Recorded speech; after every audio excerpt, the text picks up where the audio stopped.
Ce soir-là, dans la grande maison, il y avait réception. Sous le lustre de cristal du salon, les couples glissaient sur le parquet ciré. Barbichette sur redingote, collier sur décolleté, ils dansaient, valsaient, valsaient. Dans la pièce à côté, la bibliothèque, M. Bermutier, juge d'instruction de son état, était adossé à la cheminée. Il contemplait les personnes qui étaient assises devant lui. Il y avait là des hommes et des femmes qui lui posaient des questions sur les affaires difficiles qu'il avait eu à régler. Et voilà ce qu'il a raconté ce soir-là. Il était en poste depuis 2 ans, en Corse. Il avait été envoyé là pour s'occuper d'affaires de vendetta. Un jour, un Anglais est arrivé.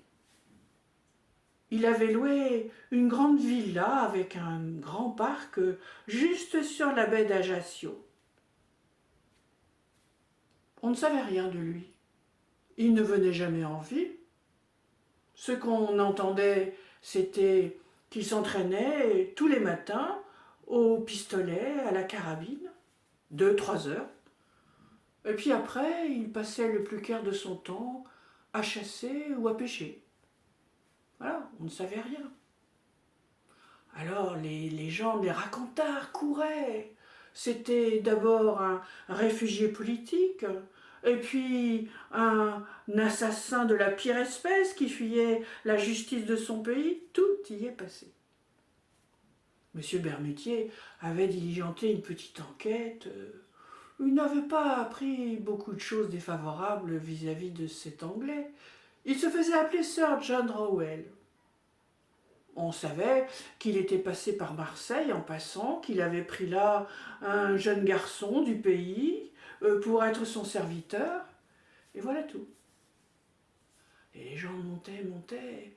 Monsieur Bermutier ne savait rien d'autre, il fallait qu'il ait une occasion. Un après-midi, il était parti avec son chien chasser la perdrix. Et voilà que soudain, au bout de son fusil, il en a vu une. Elle est tombée juste chez l'Anglais. Le chien est parti chercher la perdrix, l'a ramenée à Bermutier, qui l'a saisie aussitôt et qui s'est précipité chez l'Anglais pour s'excuser de cette inconvenance. Il fallait qu'il accepte sa perdrix. L'Anglais était un grand Hercule, placide, aussi roux de poils que de barbe, qui parlait avec un doux accent d'outre-Manche, poli, charmant.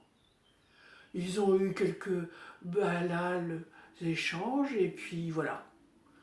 De temps à autre, quand Bermutier passait, il se faisait signe de la main, et le temps a passé. Un jour, en fin d'après-midi, Bermutier était parti faire une grande promenade et ses pas l'ont mené près de la propriété de l'Anglais. Et justement, lui était assis à Califourchon sur une chaise sur sa terrasse. Il avait le regard dans le vague, sans doute, et fumait la pipe placide. Quand il a aperçu Bermutier, il lui a fait un signe de la main de venir. Bermutier ne s'est pas fait prier, il est entré, il est arrivé, et tout en sirotant une bière, il a posé avec discrétion quelques questions pour en savoir un peu plus sur Sir John Rowell, ce qui l'intéressait, ce qu'il avait fait dans la vie. Et l'Anglais répondait très naturellement. Il avait beaucoup voyagé, en Amérique, en Afrique, aux Indes. Il avait beaucoup chassé aussi. Des hippopotames, des éléphants, des tigres, des gorilles. Et à chaque fois qu'il citait un animal, comme ça, il donnait toujours un détail rare de la manière de les chasser. Bermutier était vraiment très impressionné. Mais dites-moi, Sir John Rowell, ce sont des animaux redoutables. Oh non, non, non, pas si redoutables que ça. Le plus redoutable, c'est l'homme. J'ai beaucoup chassé l'homme aussi. Bermutier ne savait pas très bien sur quel pied danser. Alors il a remis le sujet sur les armes. Et justement, Sir John Rowell avait une collection hors pair qu'il était tout à fait disposé à lui montrer.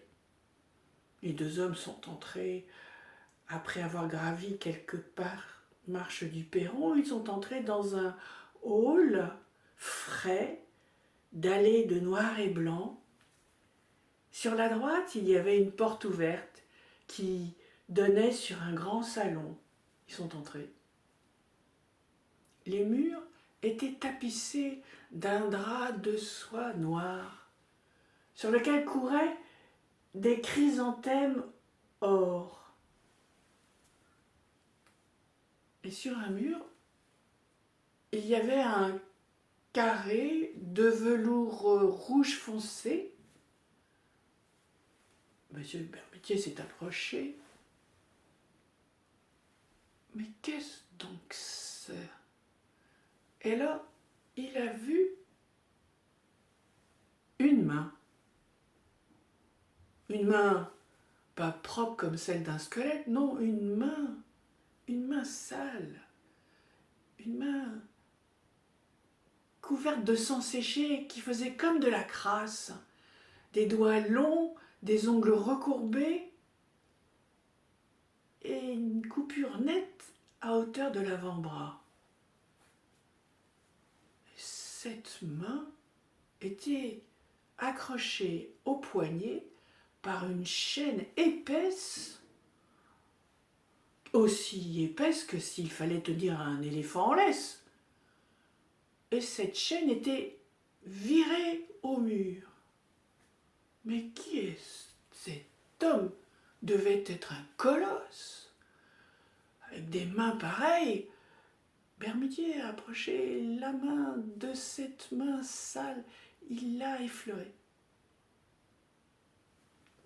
Mais ça devait être un colosse. Il devait avoir une force redoutable.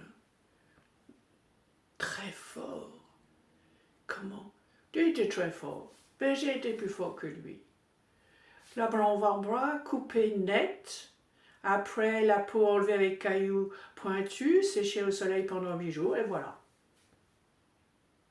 Mais cette chaîne, la main ne va pas s'en aller comme ça. Si, elle voulait toujours s'en aller. La chaîne est très très utile. Bermutier a regardé tout autour de lui comme pour essayer de se raccrocher à quelque chose. Et il a vu sur tous les meubles un pistolet là, un autre là-bas. Il a remis la discussion sur les armes. Mais que craignait donc cet homme? La soirée a été un peu raccourcie par M. Bermutier qui est rentré chez lui. Le temps a passé. Voilà qu'un jour de novembre, on est venu le chercher un matin, on l'a réveillé. Sir John Rowell avait été assassiné pendant la nuit. Il fallait aussitôt se rendre chez lui. C'est ce qu'il a fait. Il a retrouvé le commissaire qui était là, et puis le juge, le médecin légiste. Ils sont entrés.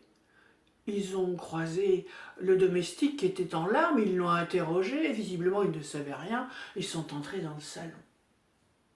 Tout était sans dessus-dessous. Il y avait eu une bagarre ici, ma foi. Et au milieu, là, sur le sol, Sir John Rowell couché sur le dos. La manche du gilet déchirée et sur son visage une épouvante. Le médecin légiste s'est aussitôt penché sur lui. Il a... Mais cet homme est mort étranglé. Bermutier a levé les yeux vers le mur. Là, la chaîne pendait. Elle était vide et la main avait disparu. Son regard est revenu sur Sir John Rowell, qui était couché là sur le dos, et il serrait les dents sur quelque chose. À deux, ils se sont mis pour ouvrir la bouche et ils ont trouvé à l'intérieur, coupé, le bout d'un index, la pointe d'un index. Ils ont regardé partout, interrogé le domestique. Le domestique a dit que depuis 2 mois, un mois, presque deux, Sir John Rowell recevait des lettres qui le mettaient dans une fureur invraisemblable. Il se mettait à frapper la main qui était accrochée au mur, là, à coups de cravache. Et puis aussitôt après, il brûlait les lettres. Certains soirs, on l'entendait dans sa chambre faire les 100 pas et pousser des hurlements. Mais hier soir, rien de tout cela. Non, rien. Il s'était couché, on n'avait rien entendu. Même les chiens n'avaient rien dit pendant la nuit. Et ce matin, voilà, ils ont cherché partout. Ils n'ont rien trouvé dans la maison et ailleurs, l'enquête n'a mené nulle part. Le temps a passé, et 3 mois plus tard, Bermutier dormait d'un sommeil agité. Il s'est réveillé en sursaut, il a vu sur le mur de sa chambre comme une ombre, comme une araignée à 5 pattes qui courait, comme une folle sur le mur de sa chambre, et s'est endormi. Il s'est réveillé, il a vu le même animal qui courait sur le mur de sa chambre 3 fois de suite. Le lendemain, lorsqu'il s'est réveillé, épuisé par cette nuit qu'il avait passée, on est venu le chercher pour lui dire que on avait trouvé quelque chose sur la tombe de Sir John Rowell. On l'avait enterré dans le cimetière de la ville puisque personne n'avait réclamé son corps. Et sur cette tombe, ce matin, on avait trouvé la main. La main, il lui manquait le bout d'un index. On n'a jamais su ce qui s'était passé. En face de Bermutier, les personnes qui l'écoutaient, les hommes et les femmes qui étaient là, personne ne disait mot. La maison était maintenant silencieuse. Juste le vent s'est invité à la partie. Il est entré dans le salon, il a tourné et fait teinter une pampille du lustre de cristal.